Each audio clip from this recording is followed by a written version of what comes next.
हम लोगों ने लीडर चुने हैं, उनका ये दायित्व बनता है कि वो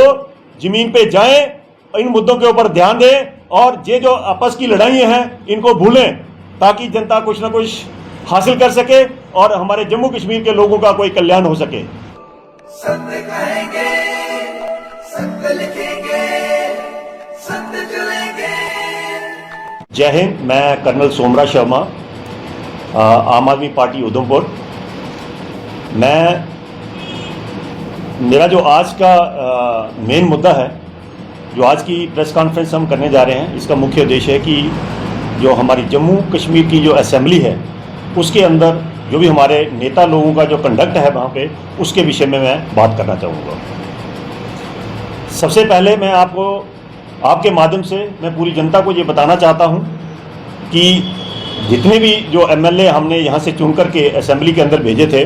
हमने बहुत उम्मीदें थी उनके ऊपर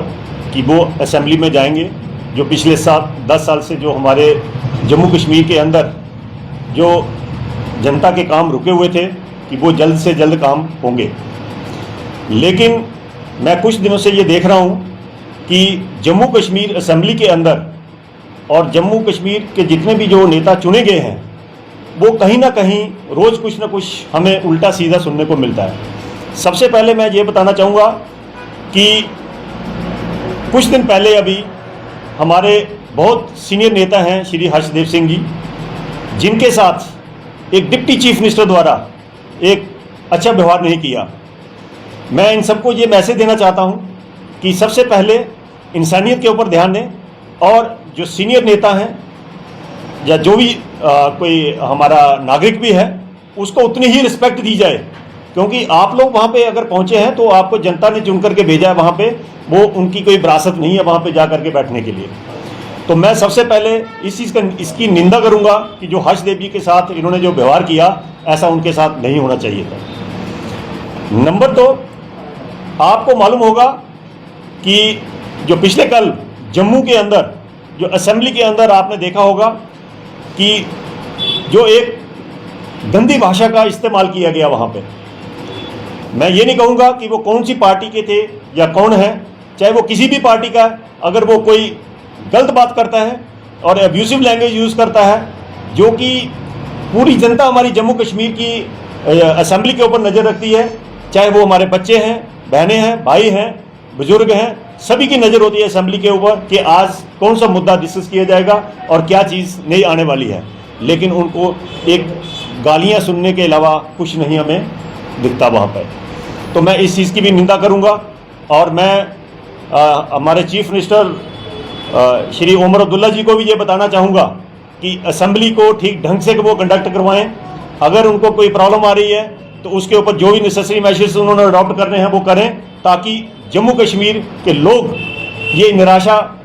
उनको ये निराशा ना मिले कि जम्मू कश्मीर के अंदर ऐसी बुरी हालत हो रही है यहाँ पे। और दूसरा मैं आपको ये भी बताना चाहूँगा कि पिछले 6 महीने लगभग हो चुके हैं यहाँ पे, और इन हर एक नेताओं को अगर आप एक एक आदमी को पूछें कि आपके पिछले 6 महीने के अंदर आपका कंट्रीब्यूशन क्या है हमारी जम्मू कश्मीर असेंबली के लिए, गालियों के अलावा, ये मैं जरूर कहूँगा, गालियों के अलावा इनके पास अगर आज हर एक आदमी को बोला जाए, इनको जितने भी ये नेता चुने गए हैं, कि अपना अपना कार्यकाल के अंदर अभी 6 महीने के अंदर आपने क्या क्या काम किया, किस डिस्ट्रिक्ट के अंदर कहाँ पे क्या काम किया, मुझे नहीं लगता कि ये एक एक पेज का भी कुछ लिख करके दे पाएंगे। हाँ, इतना मैं कह सकता हूँ, जो डीडीसी और या पंचायतों द्वारा जो भी काम रखे गए थे, उनके रिबन काटने के अलावा इन्होंने कोई काम नहीं यहाँ पे किया है। और इनको मैं फिर ये जनता को ये बताना चाहता हूँ कि इन फ्यूचर ये याद रखें कि ऐसे नेताओं को ना चुने जिनको अपने परिवार की और अपने समाज की या फिर असेंबली का जिसको मर्यादा का पालन करना ना आता हो, ऐसे लोगों को ना चुना जाए। हमेशा उन लोगों को चुनिए जो ढंग से और जो हमारे जनता के लिए जो काम कर सकें। और आज के दिन सबसे बड़ा मुद्दा हमारा है कि टेररिज्म। अगर आप देखें, कठुआ, रामनगर, डुडू बसंतगढ़, इन इलाकों के अंदर हर रोज हर तीसरे दिन कोई ना कोई एनकाउंटर चल रहा है, जबकि इन लोगों को इस चीज के ऊपर विचार करना चाहिए कि हमें ये टेररिज्म किस प्रकार दूर करना है। इनको अगर हम ये पूछें कि आपने टेररिज्म के लिए क्या कदम उठाए हैं, टेररिज्म को खत्म करने के लिए क्या कदम उठाए हैं यहाँ पे, मुझे नहीं लगता कोई एक भी आदमी इसके बारे में कोई बता पाएगा कि इन्होंने ये कदम लिया है। ये पॉइंट जो इन्होंने असेंबली के अंदर डिस्कस करने चाहिए, उन चीज़ों से भटक करके ये कहीं और दूसरी लाइन की तरफ जा रहे हैं। जो इनके पर्सनल मुद्दे हैं, पर्सनल लड़ाई है आपस में, उनको वहाँ पे असेंबली के अंदर उछाल रहे हैं और वहाँ पे ये लड़ाइयाँ लड़ रहे हैं। दूसरा, अगर आप देखें, चाहे डेली वेजेस की आप बात करें,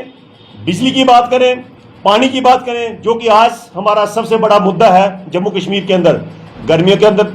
गर्मी के मौसम के अंदर जो घर घर नल और घर घर जल की जो सुविधा, जो स्कीम चलाई गई थी सेंट्रल गवर्नमेंट द्वारा, वो अभी तक भी इंप्लीमेंट नहीं हुई है। इन नेताओं का ये काम है, ये इंश्योर करना है कि अपनी कॉन्स्टिट्यूंसी के अंदर जाएं और जहां जहां पे भी ये प्रोजेक्ट लगे हैं वहां उनकी एटलीस्ट प्रोग्रेस लें, और कहां पे काम रुका हुआ है उनको हेल्प करें जा करके ये। लेकिन इन लोगों को इस तरफ कोई ध्यान नहीं है, सिर्फ इनका ध्यान है आपस की लड़ाई, और या जितना भी जो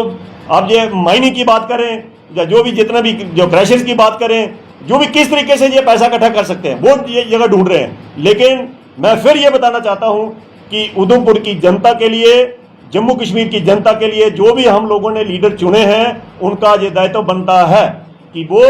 जमीन पे जाएं, इन मुद्दों के ऊपर ध्यान दें, और ये जो आपस की लड़ाइयाँ हैं इनको भूलें, ताकि जनता कुछ ना कुछ हासिल कर सके और हमारे जम्मू कश्मीर के लोगों का कोई कल्याण हो सके। जय हिंद।